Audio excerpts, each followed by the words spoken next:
Welcome back, everyone. Today, we're going to be looking into, this power dynamic everyone's talking about. Yeah. It's the Donald Trump Right. and Elon Musk kind of situation. Yeah. It's fascinating. It's one of those things that, beyond just the headlines and the memes and all that, Right.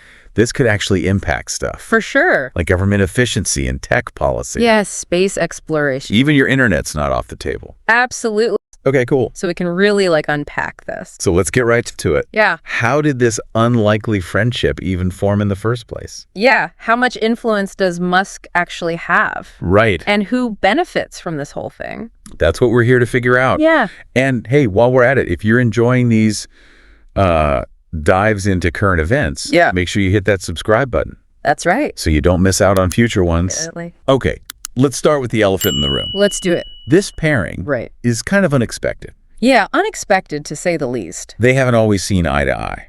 Definitely not. Right. No, they've had some pretty public disagreements. Yeah, early on, Trump often poked fun at Musk. Right. And Musk even called for Trump to retire from politics. Yes. I remember that. Yeah. He said, hang up your hat and sail into the sunset. Yeah, quite the visual. What a visual. It really is. But then things take a sharp turn. Yeah. Right? Yeah. After the assassination attempt, Yeah. suddenly Musk is publicly endorsing him. Yeah. And they're like best buds. Yeah. Right. Practically inseparable ever since. Yeah. Yeah. Like we saw them at Mar-a-Lago, meetings with lawmakers. At a UFC fight? Can you believe that? Yeah. I mean, this begs the question, Right. what do you think is the basis of this bond? Yeah. Is it genuine friendship? Yeah. Shared ambition? Or something else entirely? Let us know your thoughts in the comments below. We want to hear from you. Yeah. Yeah. It's a very good question. It is. Maybe they just like defying expectations. Yeah, that's a good point. Both of them in their own way. Makes sense. But yeah.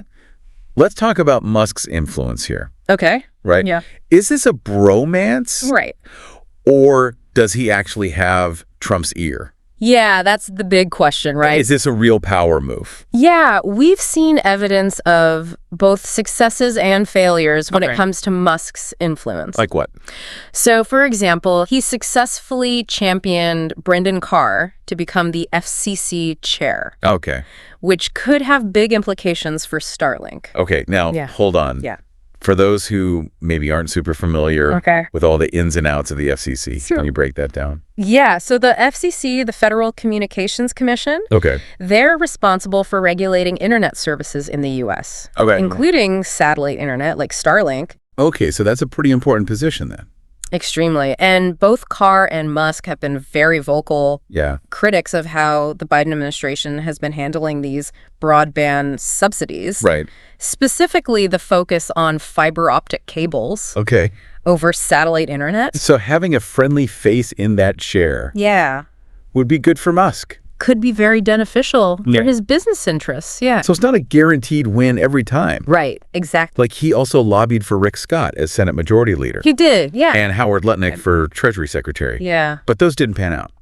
No, not so much. So it's not absolute power. Not at all. Right. No. It's a mixed bag. It is. Okay. Let's talk about Starlink more. Okay. Because it sounds like it's fascinating. A game changer, really. Yeah, a potential game changer. But it ran into some roadblocks. Yeah, some funding roadblocks. Under the current administration? That's right. The Biden administration's FCC denied Starlink a lot of money. How much were we talking? $885 million in subsidies. Wow. Choosing instead to prioritize funding for that fiber optic cable expansion. Right. And even the Commerce Department's $42 billion broadband program limits Starlink's involvement. Exactly. Which is interesting because I recall a story that Trump initially had no idea what Starlink even was. I remember that too. There's this anecdote where he's like, what's Starlink? What is that? But then he sees it in action during hurricane relief. Right. And he's clearly impressed. He's like, wow, okay. Yeah. So it shows how Musk's access to Trump can change his mind on these issues. It's a great example. Yeah. Yeah. So under a Trump administration, Starlink, with Musk right there, could be looking at billions. Potentially. For rural broadband. Especially with his new role as co-leader of DOGE, the Department of Government Efficiency. Raises a really important question. Yeah, big one. Do you think prioritizing Starlink over fiber optic is the right move? Yeah. Like, what factors should the government consider when making these decisions? Right. Let us know in the comments below. Yeah, let's have a discussion about it. And hey, if you're enjoying this, yes, don't forget to hit that like button. That's right. It really helps other people find this kind of in-depth discussion. Absolutely. We'll be back in the next part to delve deeper into what each player, both Musk and Trump, stand to gain from this alliance. Right. Stay tuned. We'll be right back. So we were just talking about the potential for Starlink to get a lot more funding under a Trump administration. Yeah, and like... Not to think about there. Definitely a lot to think about. Yeah. But let's zoom out a little bit. Okay. And look at the bigger picture. Yeah, what's the big takeaway here? What does this whole Musk-Trump alliance mean for each of them? Yeah. Who wins? Yeah. Who loses? Who stands to benefit, right? Yeah. I mean, on the surface, it seems like a win-win for both of them. Yeah. For Musk, you've got the potential for, like, favorable regulations that impact SpaceX and Tesla. Of course, yeah. And then the billions in subsidies for Starlink. Right, but beyond the money, what about the less tangible benefits for Musk? Yeah, well, I think aligning himself with someone like Trump really increases his political clout. For sure. Right. Yeah. Gives him a seat at the table when it comes to policy discussions. That could impact his businesses. Exactly. Or even just like his vision for the future. Okay, so what about Trump? Yeah, what's in it for him? What does he get out of this? Well, partnering with someone like Musk, who's seen as this innovator, definitely helps his image. It makes him look good. It does, right? It makes it seem like he's attracting all the best and brightest. Okay, and with Musk leading DOGE. Right, exactly. That really plays into his whole, like, streamlining government thing. Absolutely, cutting through the red tape. Right. And let's not forget, he controls X. Right, so that platform gives Trump a direct line to millions of users. Huge. Right. Yeah. It lets him bypass the media and just, like, control his own narrative. Okay, it's a powerful combination. Yeah. But it all seems a little too good to be true. Right. Are there downsides? Of course. Like, should we be worried about conflicts of interest? Well, yeah, some critics worry that Musk getting involved in government could blur the lines between his business interests and government policy. It's a valid concern. Right. If he can influence decisions that benefit his own companies, that raises questions about fairness and transparency. Is this really serving the public good?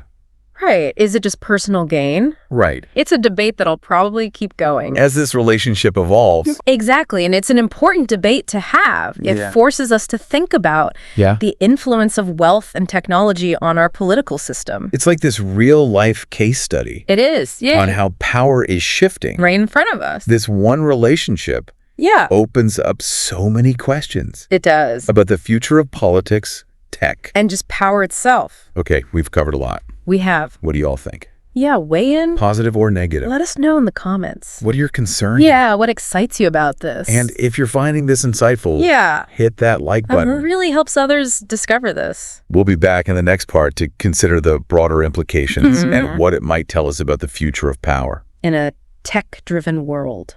Stick with us. All right, we're back for the final part of our look at this Trump and Musk alliance. Yeah. We talked about their, like, surprising friendship and Musk's potential influence. Even some of the ethical questions this whole thing brings up. Definitely. But now I kind of want to get a little philosophical. Yeah. Like, what does this tell us about the future? That's a good question. About power, about influence. Yeah. Yeah. You know, it's interesting because I think it highlights the rise of the tech billionaire as this political force. Yeah.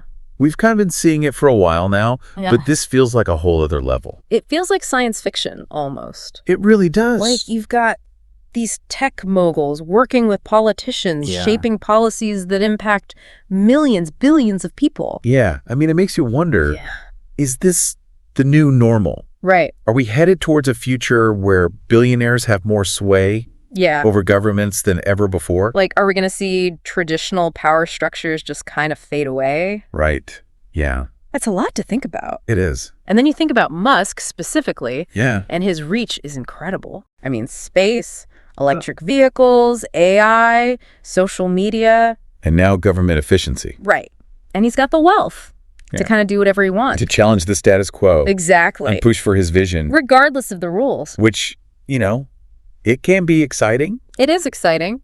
But it's also a little unsettling. It is, yeah. Like a double-edged sword. For sure. On the one hand, it's inspiring. Taking on these huge challenges. Such boundaries. Yeah, but then on the other hand... It's just a lot of power. Yeah. In one person's hands. Exactly. So how do we navigate this? That's the million-dollar question. Like, what are the checks and balances? Right. How do we ensure transparency? Yeah. Accountability? When the lines between business and tech and government are so blurry. Yeah, that's what we need to figure out. These are questions we don't have all the answers to. No, not yet.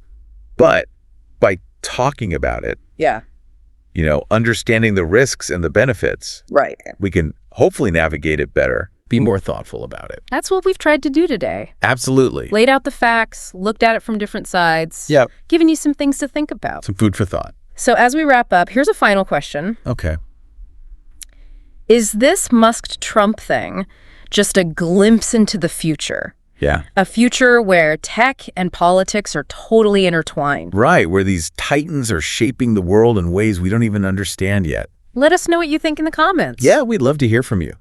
And if you found this discussion insightful, hit that like button and subscribe for more conversations like this. We'll see you next time.